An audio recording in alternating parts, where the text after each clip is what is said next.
Hi, poetry class. Being snowed out today, I am going to do your poetry class via voice over PowerPoint. So we're going to talk about poetry from other cultures, and we're going to cover haiku, seijo, ghazal, and Native American. So most cultures have their own type of poetry, but we don't have all year to study it, so we're going to just hit these four. So haiku, as you know, is from Japan. Seijo is from Korea. Ghazal is from Southern Asia. And then we'll do some poetry from Native Americans. So haiku. So most of you guys have already written lots of haiku in your life. It's the simplest form of Japanese poetry. There's lots of other Japanese poetry, but this one's quick and easy. So I will read this one to you by Matsuo Bancho, who was actually a samurai warrior back in the 1600s, and he gave up samurai-ness to write haiku. So this is one of his haiku. The first white snowfall, just enough to bend the leaves of faded daffodils. So as you know, haiku follows the 5-7-5 format. So in other words, the first line has 5 syllables, the second line has 7 syllables, and the third line has 5 syllables. The first 2 lines are often a descriptive of something in nature, gives sensory information. The last line often tells the effect of a thing being described or the emotion that the poet feels about it. But that just means often, because haiku can come in all different kinds of formats. So these days, in modern Western culture, haiku covers even football. So here's another one from Matsuo Bancho. No oil to read by, I am off to bed, but my moonlit pillow. And then if you know the Tuesday quarterback, Greg Easterbrook on ESPN, here's one of his. Rebuilding for 10th straight year are shovel-ready, the Buffalo Bills. Now take a minute and look up these 2 YouTubes. So I'd like you to see Soka's Haiku Battle. It's a anime there on YouTube. And then watch this really lovely YouTube, and it describes seasons and Kirigi in traditional haiku form. And I think you can bring your haiku levels, like maybe write a silly modern one, and then see if you can catch a traditional one. Like the Kirigi's a way that they do pauses after the first line. And if you watch the video, you'll catch it. It's really sweet. All right, let's look at seijo from Korea. So this is a picture of a little temple there in Seoul, and you can see in the background there's a mountain, and there's 5 sacred mountains around Seoul, and that is one of them. So got to see that when I was in Seoul this summer. All right, so seijo is the traditional Korean poetry. Originally, it was chanted while someone was playing the drum in the background or other instruments. And then after it was a popular musical style, it began to be written verse as well. Seijo, when it is sung or chanted, is very, very different than anything our Western ears are used to hearing. So before we read any, I'd like for you to watch a couple of these videos here. So take a minute and watch the videos. And you don't need to watch the whole thing, but I'd like for you to get a good idea of how a seijo sounds in real life. It's just a very different, not Western experience. And I would like for you to think of why it makes, what makes them so popular. All right, so the topics of seijo are nature, or deep thinking ideas, metaphysical ideas. It could be humor, can be romantic, and it can tell a story or just be a description. It could be a feeling or thing. So seijo will cover a lot of different topics. You can use metaphors, similes, puns, allusions, alliteration, but don't use rhyme. Although, again, with poetry, there's no rules that are hard and fast. So here's one from Cheongju back in the 1500s. A shadow strikes the water below. A monk passes by on the bridge. Stay a while, reverend sir. Let me ask you where you go. He just points his staff at the white clouds and keeps on his way without turning. So notice when they translated it, they captured some of the Korean feel with alliteration. So this poem is rife with alliterating the letter W and alliterating the letter S. Also, if you catch it, there's lots of K sounds throughout. So the point of the poem, where was the monk going after all? So this is a narration, it's a story, that also has a metaphysical idea. All right, so Sijō they're 3 lines long, and each line is 14 to 16 syllables each. When they translate it into English, often the translators will break each line because they're so long, they'll break them into 2. And each line has a natural pause in it. So the Koreans will mark that by space. If they're saying it out loud, they'll pause. And we use some punctuation there. So there's 3 lines with halfway mark, and in English we usually will break that into 6 lines, and each line broken at the halfway mark. So here's one by Kim Jong-woo from the 1600s. If everyone were a government official, would there be any farmers? If doctors cured all disease, would graveyards be as they are? Boy, fill up the glass to the brim. I'll live my life as I please. So you see the thought changes halfway through each line at the break. So the first line they're talking about a government official, and then he switches it over to the idea of farmers. So then the doctors is in the second line, which switches to graveyards, and then the last line is his answer to the questions. So line 1 introduces the topic, line 2 develops the topic, and line 3 will give a little twist or surprise. So here's one by Yang Sang-un in the 1500s. Soaring high through a mountain, maybe it is a mere mound beneath heaven. Climb and climb, no summit can be reached, yet people stay at its base, saying the mountain is too high. So there's a mountain, which is the topic, and it is very high, but it doesn't reach heaven, is the main idea. So you see that it starts with the idea of mountain in the first line, then switches to more detail, talking about heaven's perspective. Second line develops it with the idea of people climbing and climbing, but they can't reach the summit. And then the twist is a complaint that people just stay at the base and don't even try. Here are 2 written without the break into 2 lines, but you can still see the midline pause.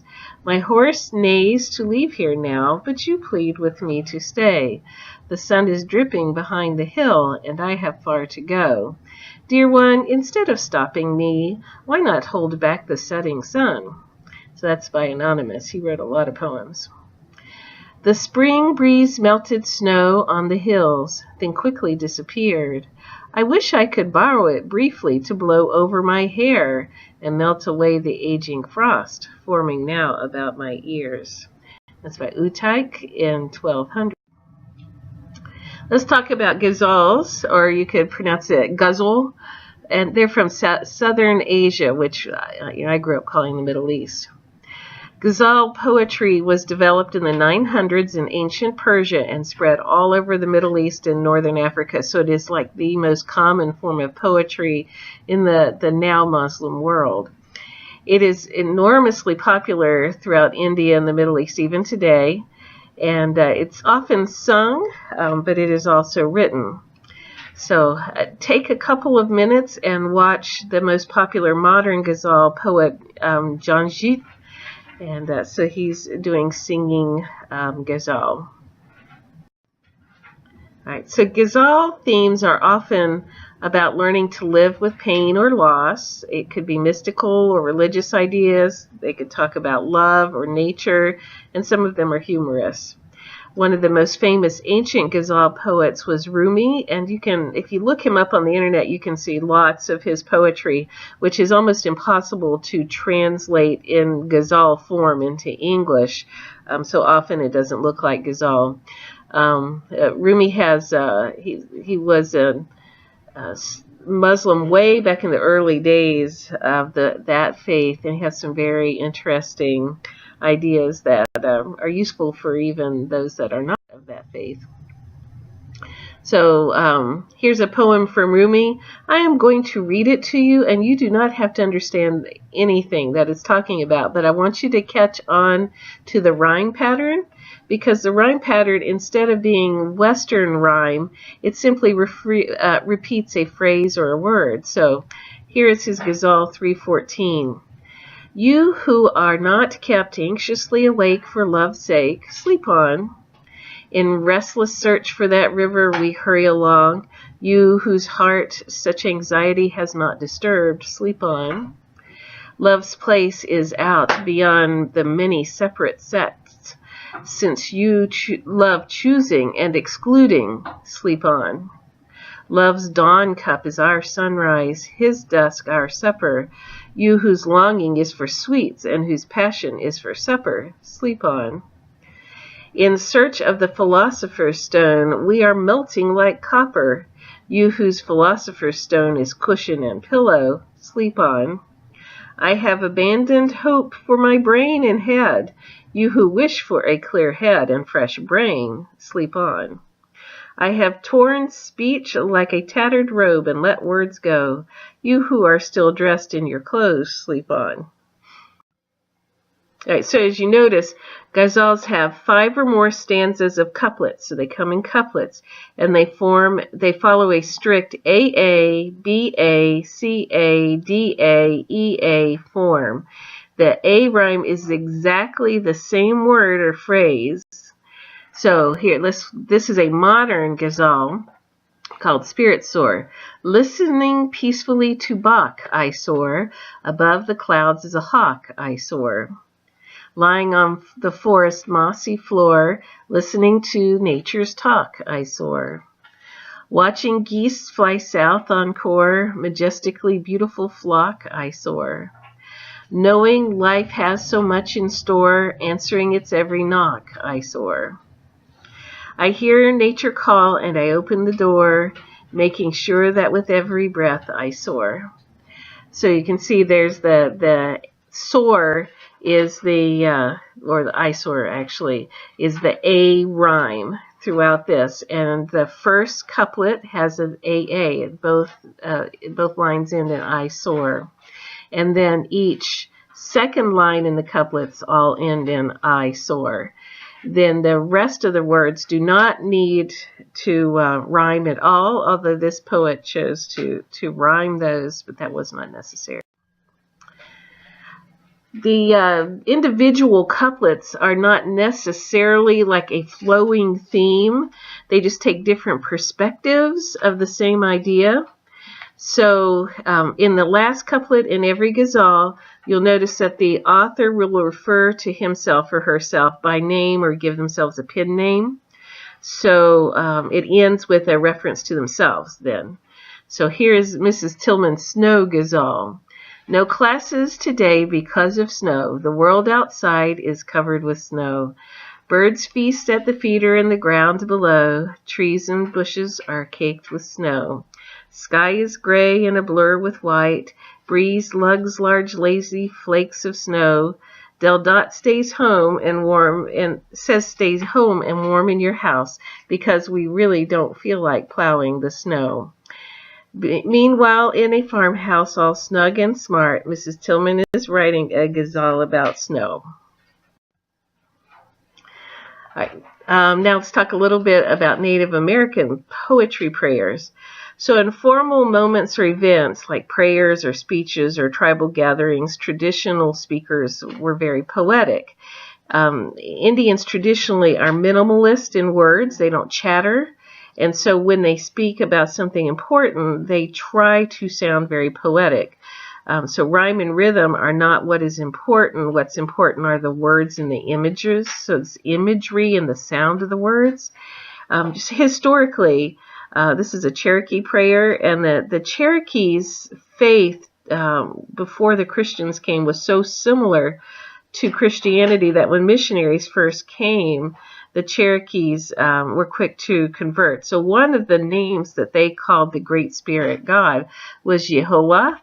So think about how similar that is to Jehovah. All right, so here's an old Cherokee prayer. So, O Great Spirit, help me always to speak the truth quietly, to listen with an open mind when others speak, and to remember the peace that can be found in silence. So you can just hear those are pretty words. They're minimal words, but each of them are they're just pretty words. And then this is an ancient Lakota Sioux prayer that is in the Episcopal Native American Prayer Book. It was translated by Sioux Chief Yellow Lark in 1887. O Great Spirit, whose voice I hear in the winds, and whose breath gives life to the world, hear me, I am small and weak. I need your strength and wisdom. Let me walk in beauty and see my eyes ever behold the red and purple sunset. Make my hands respect the things you have made, and my ears sharp to hear your voice. Make me wise so that I may understand the things you have taught my people. Let me learn the lessons you have hidden in every leaf and rock. I seek strength not to be greater than my brother, but to fight my greatest enemy, myself. Make me always ready to come to you with clean hands and straight eyes, so when life fades as the fading sunset, my spirit may come to you without shame. So you can hear the pretty words and the beautiful imagery in that poem prayer. And now you must learn the ancient Cherokee blessings. Some of you guys know this already. So fold your hands like in ancient days, when people folded their hands upwards like in the paintings. And you're going to raise your hands together up over your head and then sweep them down each side of your head and then back in prayer again. And as you do that, you say, Owa Tagu Siam. Get it?